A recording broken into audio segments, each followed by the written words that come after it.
sini bukan? Ah, coba parkir, berhenti coba parkir. Ini kuncinya. Harus tugas parkir ngerti.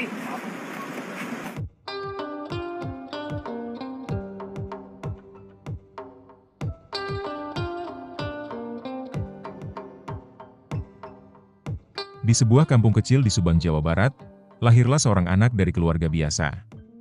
Tak ada sorotan kamera, tak ada sambutan meriah, hanya suara angin yang menyapa sawah, dan bunyi lesung menumbuk padi di kejauhan. Ia tumbuh di tengah kesederhanaan, sepatu bukanlah keharusan, buku dipinjam, dan ilmu dikejar dengan penuh semangat. Ia belajar bahwa hidup bukan soal kemewahan, tapi bagaimana bertahan dan tetap jujur dalam keterbatasan. Sejak muda pikirannya gelisah, ia melihat ketimpangan, merasakan sendiri pahitnya diabaikan. Tapi ia tidak memilih untuk diam. Ia bicara, ia bergerak, ia masuk dunia politik bukan untuk berkuasa, tapi untuk menyuarakan mereka yang tak didengar. Ketika kebanyakan pemimpin memagari dirinya dengan protokol dan batas, ia justru membuka lebar pagar rumahnya untuk rakyat kecil. Ia hadir bukan hanya saat kampanye, ia hadir ketika rakyatnya sakit, kelaparan, terpinggirkan. Deddy Mulyadi bukan politisi biasa. Ia adalah pemimpin yang memilih jalan sunyi, jalan yang penuh lumpur, debu, dan peluh. Tapi di jalan itulah ia menemukan makna, bahwa kekuasaan sejati bukan terletak di kursi empuk kekuasaan tapi di hati rakyat yang merasa didengarkan. Dari kampung kecil di Subang, hingga ke gedung parlemen di ibu kota, ia membawa satu pesan yang tak pernah pudar, bahwa budaya bukan sekadar peninggalan masa lalu melainkan jati diri bangsa, dan bahwa seorang pemimpin sejati, bukan yang ditakuti tapi yang dicintai. Inilah kisah Deddy Mulyadi, bukan sekadar tokoh politik, tapi simbol harapan dari rakyat untuk rakyat. Dikenal sebagai Bapak Sunda Modern, ia belusukan bukan untuk pencitraan, tapi demi menyelami langsung penderitaan rakyat. Siapa sebenarnya Deddy Mulyadi?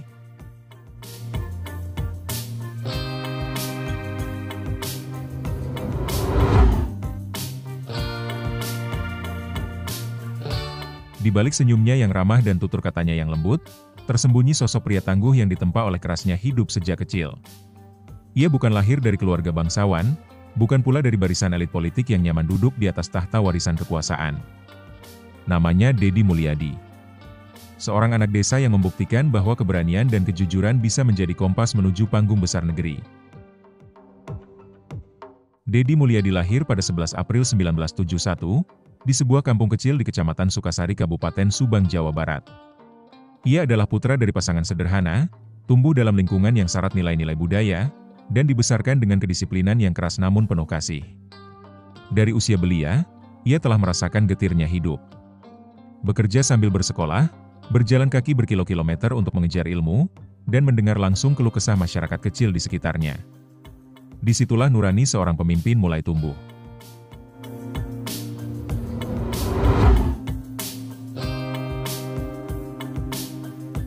Tak ada yang istimewa dari bangunan sekolah itu.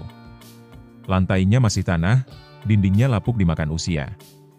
Tapi di sanalah seorang anak desa bernama Deddy Mulyadi, menapaki jalan yang kelak membawanya ke panggung politik nasional.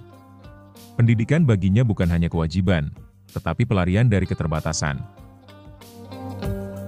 Deddy kecil menempuh pendidikan dasarnya di SD Negeri Sukasari, Kabupaten Subang. Jarak dari rumah ke sekolah bukan hanya jauh, tetapi juga melewati jalanan berlumpur yang licin kala hujan. Namun semua itu tak menyurutkan semangatnya. Setiap pagi, ia melangkah dengan kaki kecil yang belum mengenal alas. Di tangan kirinya, sepotong nasi dalam bungkusan daun pisang. Di tangan kanannya, buku-buku lusuh hasil pinjaman. Ia tidak hanya belajar membaca dan menulis, ia belajar bertahan hidup. Keterbatasan ekonomi tak menjadikannya cengeng. Justru dari kesederhanaan itulah tumbuh ketekunan, disiplin, dan empati yang kelak membentuk karakternya sebagai pemimpin yang membumi. Melanjutkan ke tingkat menengah, Deddy sekolah di SMP dan SMA negeri di daerah Subang. Masa remaja Deddy diwarnai perjuangan antara sekolah dan kerja sampingan. Ia membantu orang tua, bekerja sebagai tukang ojek, bahkan buruh harian. Semua dilakukan agar tetap bisa sekolah. Bagi anak-anak lain, masa sekolah adalah masa bermain. Bagi Deddy, itu adalah masa menahan lapar demi tetap berada di bangku kelas. Tapi dari sini, sesuatu mulai tumbuh, sesuatu yang lebih besar dari sekadar cita-cita yakni panggilan untuk mengabdi. Di bangku SMA, Dedi mulai aktif dalam organisasi intrasekolah dan forum kepemudaan lokal. Ia bukan siswa yang hanya duduk diam. Ia banyak bicara, berdiskusi, mengkritik, dan merumuskan gagasan tentang masa depan daerahnya. Di kampus, Dedi dikenal aktif dalam organisasi kemahasiswaan dan pergerakan pemuda. Ia bukan tipe mahasiswa pasif. Ia berbicara lantang dalam forum, menyuarakan keadilan, membela mereka yang tertindas, dan menantang kemapanan yang membungkam suara rakyat kecil.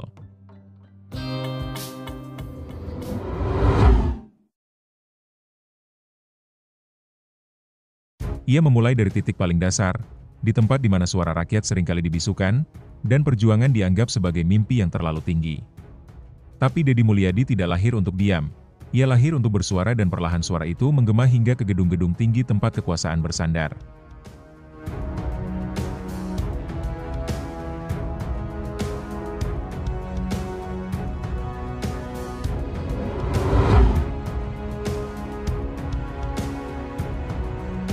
Karir politik Dedi Mulyadi dimulai dari bawah, dari sebuah kursi yang tak terlalu dikenal oleh publik, yakni anggota DPRD Kabupaten Purwakarta. Sebuah posisi kecil di dunia politik, namun bagi Dedi, itu adalah panggung pertama untuk membuktikan bahwa ia bukan sekadar pengamat. Di saat banyak politisi muda sibuk mencari posisi, Dedi justru sibuk menyusuri desa-desa. Ia datang bukan untuk kampanye, tapi untuk mendengar. Ia mencatat, mengkritik, bahkan melawan bukan demi kekuasaan, tapi demi keadilan. Dari kursi DPRD, Dedi mulai dikenal sebagai sosok vokal, berani, dan tak mudah dibeli. Ia menolak bermain aman. Dan dari sinilah langkah besar itu dimulai.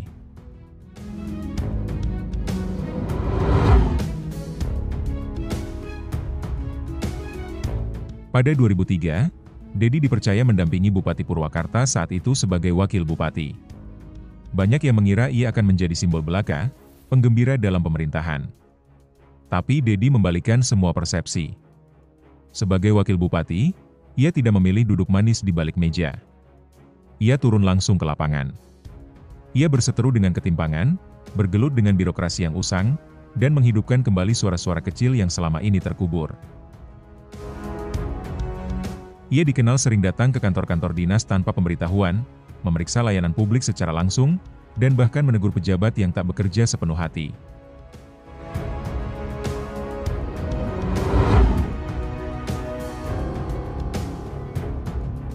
Tahun 2008, Dedi Mulyadi terpilih sebagai Bupati Purwakarta.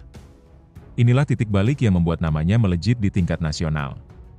Ia tak sekadar membangun jalan dan jembatan. Ia membangun jati diri daerah. Ia tidak menjadikan Purwakarta seperti kota lain. Ia menolaknya menjadi Jakarta kedua. Ia ingin Purwakarta punya wajahnya sendiri bercahaya dengan nilai-nilai Sunda, berakar pada budaya, dan menyapa dunia dengan kebanggaan lokal. Dedi membangun taman-taman dengan nuansa tradisional, memugar situs budaya, dan menjadikan pelajaran budaya Sunda sebagai bagian dari kurikulum sekolah. Ia bahkan mengganti seragam PNS dengan pakaian khas Sunda di hari tertentu, dan menciptakan ikon-ikon budaya di setiap sudut kota. Namun langkah-langkah ini tidak selalu mudah, ia sering dikritik, ditentang, bahkan dipandang remeh.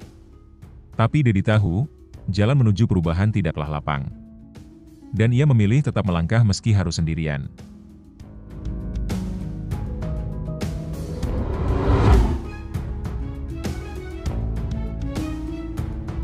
Setelah mengabdi selama 2 periode di Purwakarta, Dedi tak lantas berhenti. Ia melangkah ke Senayan sebagai anggota DPR RI dari Partai Golkar di parlemen, suaranya tetap nyaring.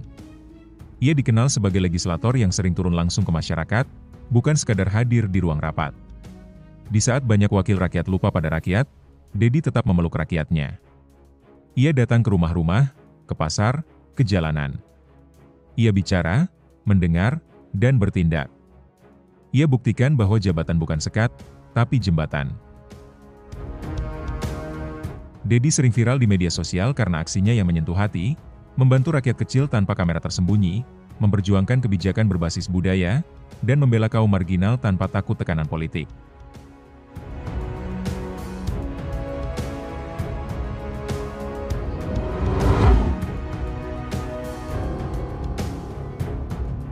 Pada tahun 2018, Deddy Mulyadi mencalonkan diri sebagai Wakil Gubernur Jawa Barat mendampingi Deddy Mizwar. Pasangan ini diusung oleh koalisi Partai Golkar dan Partai Demokrat. Mereka menghadapi 3 pasangan calon lainnya, termasuk Ridwan Kamil UU Ruzanul Ulum yang akhirnya memenangkan pemilihan.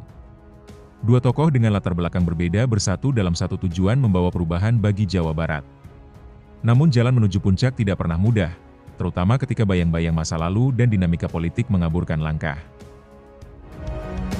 Hasil quick count menunjukkan pasangan Deddy Mizwar-Deddy Mulyadi berada di posisi ketiga, di bawah pasangan Ridwan Kamil UU dan Sudrajat Ahmad Syaiqo. Kekalahan ini mengejutkan banyak pihak, mengingat popularitas keduanya. Ketika harapan tinggi bertemu dengan realita yang pahit, hanya jiwa besar yang mampu menerima dan belajar darinya. Deddy Mulyadi memilih untuk tidak larut dalam kekecewaan. Deddy Mulyadi mengungkapkan beberapa faktor yang menurutnya berkontribusi pada kekalahan mereka. Salah satunya adalah persepsi publik terhadap kedekatan Deddy Mizwar dengan Partai Keadilan Sejahtera di masa lalu, yang mempengaruhi perolehan suara di beberapa daerah. Dalam politik, sejarah dan persepsi bisa menjadi pedang bermata dua. Apa yang dulu menjadi kekuatan, kini bisa berubah menjadi beban. Kekalahan bukanlah akhir, melainkan awal dari babak baru.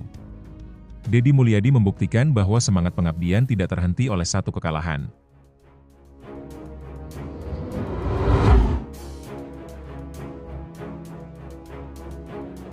Setelah perjalanan panjang dan penuh liku, Deddy Mulyadi akhirnya mencapai puncak.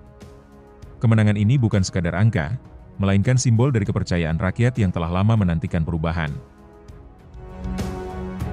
Dalam Pilgub Jawa Barat 2024, pasangan Deddy Mulyadi dan Erwan Setiawan mencatat sejarah dengan meraih kemenangan di 27 kabupaten dan kota di Jawa Barat.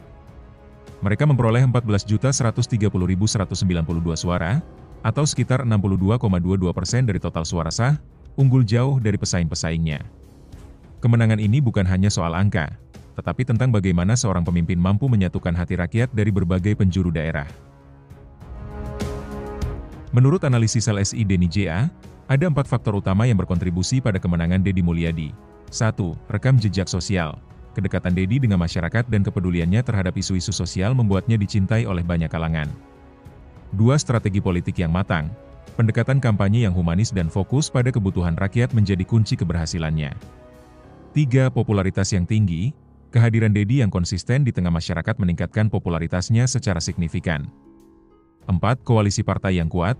Dukungan dari Koalisi Indonesia Maju yang terdiri dari berbagai partai besar memberikan kekuatan tambahan dalam memenangkan hati rakyat. Setelah dinyatakan sebagai pemenang, Deddy Mulyadi menyampaikan rasa terima kasihnya kepada seluruh masyarakat Jawa Barat, dan berkomitmen untuk menjalankan amanah dengan sebaik-baiknya. Ini bukan akhir dari perjalanan, melainkan awal dari babak baru dalam membangun Jawa Barat yang lebih baik.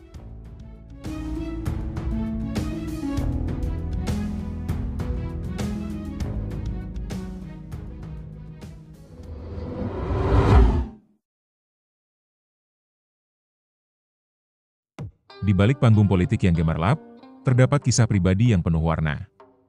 Deddy Mulyadi, sosok pemimpin yang dikenal tegas dan humanis, menyimpan perjalanan hidup yang syarat makna dan inspirasi.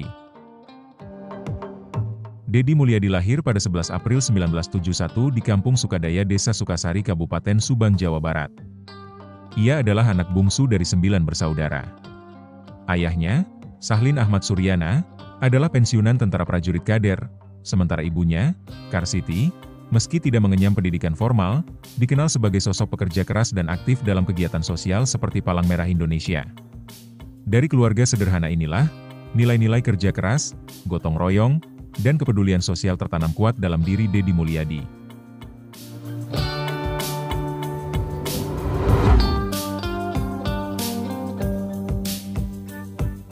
Deddy Mulyadi menikah 2 kali dalam hidupnya.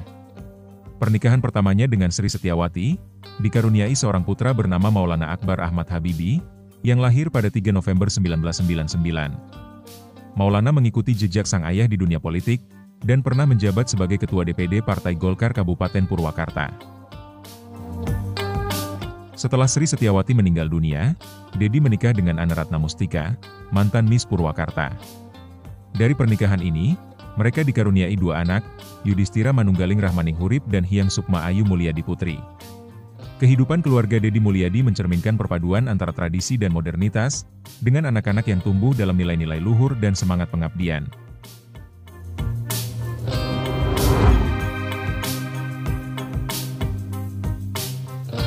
Pada tahun 2022, pernikahan Deddy Mulyadi dan Anna Ratna Mustika mengalami ujian berat yang berujung pada perceraian.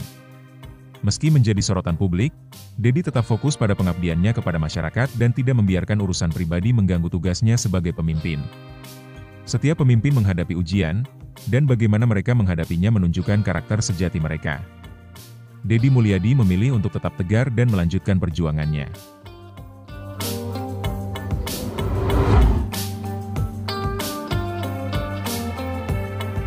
Maulana Akbar Ahmad Habibie, putra sulung Deddy, telah aktif di dunia politik dan menjabat sebagai anggota DPRD Jawa Barat.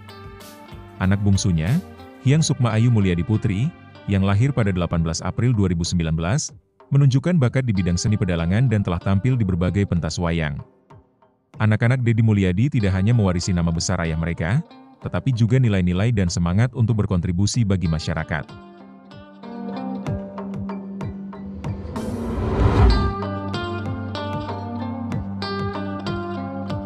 Di balik sorotan kamera dan tepuk tangan massa, terdapat bayang-bayang kontroversi yang mengikuti setiap langkah Deddy Mulyadi. Seorang pemimpin yang tak hanya dipuji, namun juga dikritik, dicintai sekaligus dipertanyakan.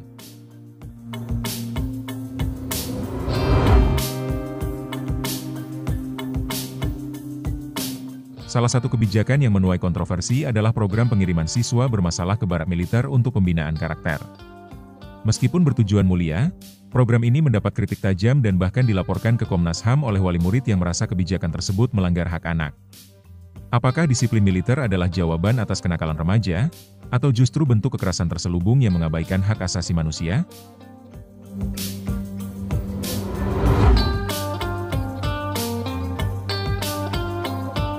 Deddy Mulyadi juga mengusulkan vasektomi sebagai syarat bagi pria berkeluarga untuk menerima bantuan sosial.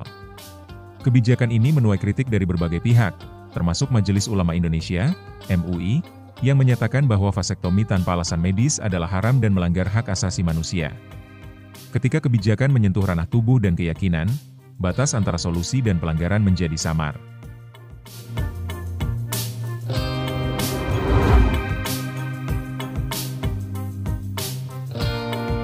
Kebijakan lain yang menuai pro dan kontra adalah larangan wisuda dan study tour bagi siswa TK hingga SMA. Deddy Mulyadi beralasan bahwa kegiatan tersebut membebani orang tua secara finansial. Namun, banyak yang menilai bahwa kebijakan ini menghapus momen penting dalam kehidupan siswa. Apakah efisiensi anggaran layak mengorbankan kenangan tak tergantikan dalam hidup anak-anak kita?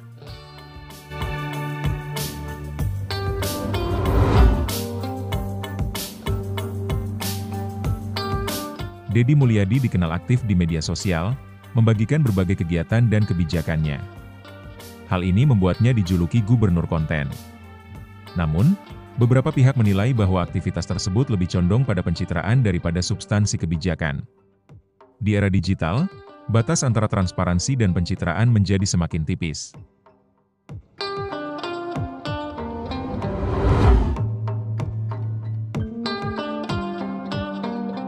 Deddy Mulyadi juga menjadi sorotan setelah diketahui menunggak pajak mobil mewahnya sebesar 42 juta rupiah.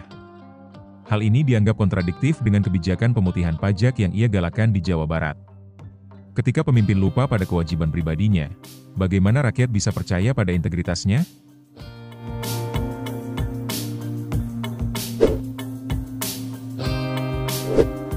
Deddy Mulyadi bukan sekadar politisi. Ia adalah simbol bahwa kekuasaan bisa dijalankan dengan welas asih. Apakah pendekatan seperti ini akan jadi tren baru dalam politik Indonesia? Kalau menurut sahabat JBK, apakah Deddy Mulyadi cocok jadi pemimpin nasional? Tulis di kolom komentar dan jangan lupa subscribe untuk biografi tokoh Indonesia lainnya.